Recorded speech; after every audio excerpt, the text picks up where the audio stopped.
வணக்கம் நண்பர்களே, நீங்கள் பார்த்து கொண்டு இருப்பது உங்கள் கௌசிக ரிவ்யூ. சரி வாங்க வீடியோக்குள்ள போய் என்ன நடக்க போகுது அப்படின்னு சொல்லிட்டு பார்த்தீங்கன்னா, நான் என் தாய்மையை உணர்ந்துட்டேன். இதுக்கப்புறம் மல்லிக்கு எதிராக ஒரு குற்றமும் நான் செய்ய மாட்டேன். முக்கியமாக அவளோட தொலைஞ்சதுக்கு நான் தான் காரணம். அவளோட குழந்தைய அவகிட்ட கூட்டிகிட்டு வந்து நான் சேர்ப்பேன் அப்படின்னு சொல்லிட்டு வாக்குறுதி எடுத்துட்டு இப்போ பரபரப்பான ஒரு பக்கம் அப்படியே சும்மா தேடல் வேட்டையில ஆரம்பிச்சிட்டாங்க. நம்ம தீபிகா, தீபிகா தேடல் வேட்டையை ஆரம்பிச்சிட்டிங்களா? ரெடி 1 2 3 அப்படின்ற மாதிரி ஒரு பக்கம் தேடல் வேட்டையை ஆரம்பிச்சிட்டாங்க. இப்போ எங்கே போய் என்ன பண்ணிட்டு இருக்காங்க அப்படின்னு சொல்லிட்டு பார்த்தா, அவங்களோட தேடல் ஒரு பக்கம் ஆகாயத்தில் போட்டு இருக்காங்க அவங்களோட கோரியை. அதனால இனிமே பிச்சு பெடல் எடுக்க போறாங்க. அவ்வளோதான்டா, இனிமே கையிலே பிடிக்க முடியாது. அப்படின்ற மாதிரி தான் ஒரு பக்கம் போயின்னு இருக்கு. ஏன்னா திடீர்னு இந்த மாதிரி ஒரு ஏன் இந்த மாதிரி ஒரு வாய்ப்பை ஏற்படுத்தியிருக்காங்க அப்படின்னு சொல்லிட்டு பார்த்தீங்கன்னா, அவங்களும் ரொம்ப நாளாக ஒரு பக்கம் சரி ஓகே பார்த்துக்கலாம் அப்படின்னு சொல்லிட்டு ஒரு எண்ணத்தோடு இருந்தாங்க. ஆனால் அந்த எண்ணம் தவறான ஒரு எண்ணம்.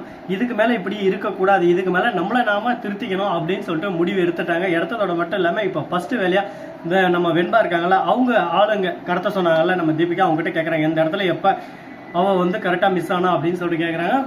புட்டு அவனுங்களும் வைக்கிறாங்க. எந்த இடத்துல நாங்கள் சிசிடிவி செக் பண்ணுறாங்க. இந்த மாதிரி இந்த கேள்வி தான் அந்த இடத்துல வந்து நம்ம வெண்பாவை அழைச்சிட்டு போய்க்கிறோம். அது எல்லாத்தையும் பார்க்குறாங்க. பார்த்த உடனே சரி ஓகே அவகிட்ட போய் விசாரணை ஆரம்பிக்கலாம்னு சொல்லிட்டு அவள் வீட்டுக்கே போயிடறாங்க. மேடம் நாங்கள் டீசெண்டாக வாழ்ந்துன்னு இருக்கேன், இதுக்கு எனக்கு எந்த சம்மந்தம் இல்லை.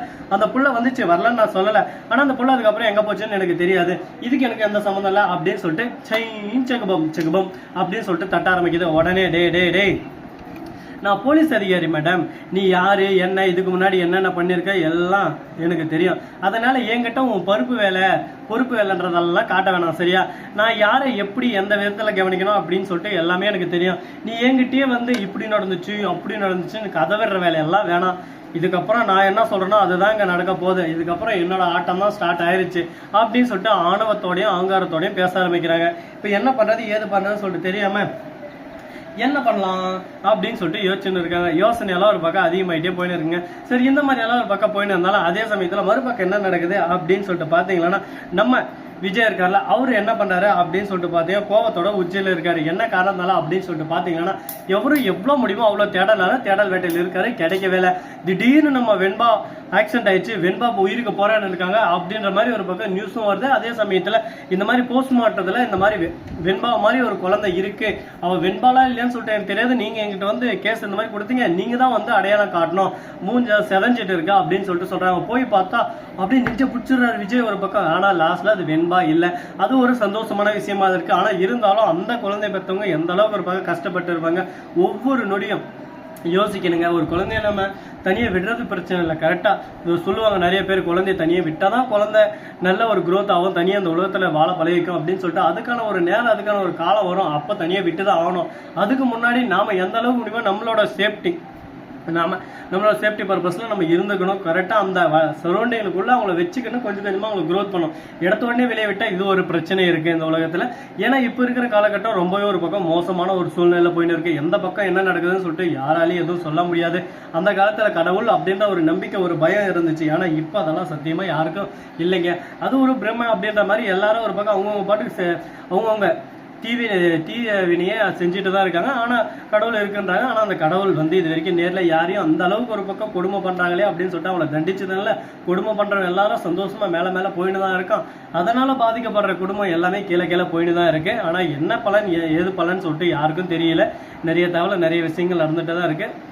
அதனால நம்மளோட சேஃப்டியை நாம தான் பார்த்துக்கணும் அப்படின்றத ஒரு பக்கம் உறுதியாக இது பண்ணிக்கணும். அது போல தான் இந்த இடத்துல நம்ம தீபிகா வெண்பாவை காப்பாற்றி அழிச்சிட்டு வந்து நம்ம மல்லி கிட்ட ஒப்படைக்கிறாங்க. இதோ பார் மல்லி, உனக்கு நான் தப்பு செஞ்சுட்டேன், என்னால் தான் வெண்பா காணாம போனான், ஆனால் உனக்கு வெண்பாவை கொடுத்துட்டேன், ஆனால் என் தம்பியை நீ கொலை பண்ணதை நான் என்னைக்கும் மன்னிக்க மாட்டேன், அதுக்கான பழிவாங்கல நான் கண்டிப்பாக ஈடுபடுவேன்.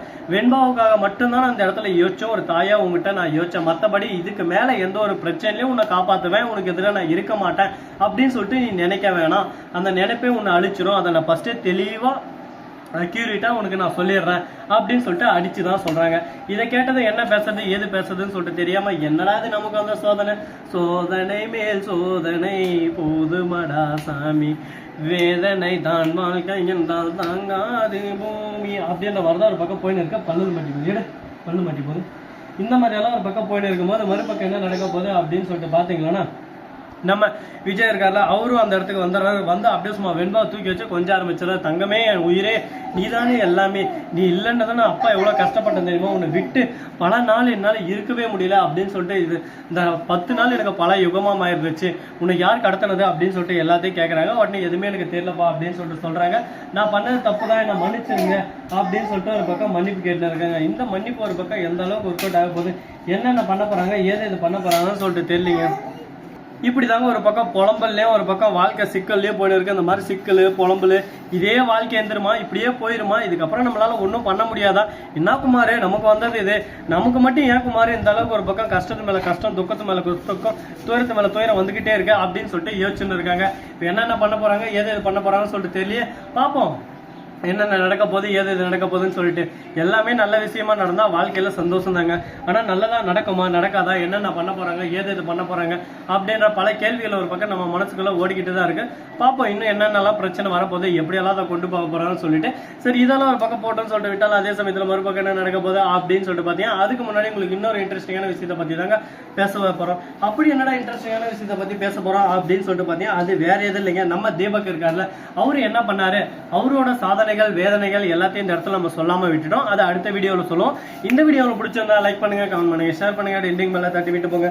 அப்பதான் நாம போற அடுத்த வீடியோ உங்களுக்கு உடனுக்குடன் நோட்டிபிகேஷன்ல வந்து கொண்டே இருக்கும். மிக்க நன்றி, தேங்க்ஸ் ஃபார் வாட்சிங், டாடா, see you, நன்றி, வணக்கம், வந்தனம், வருக தருக, டாடா, பை பை.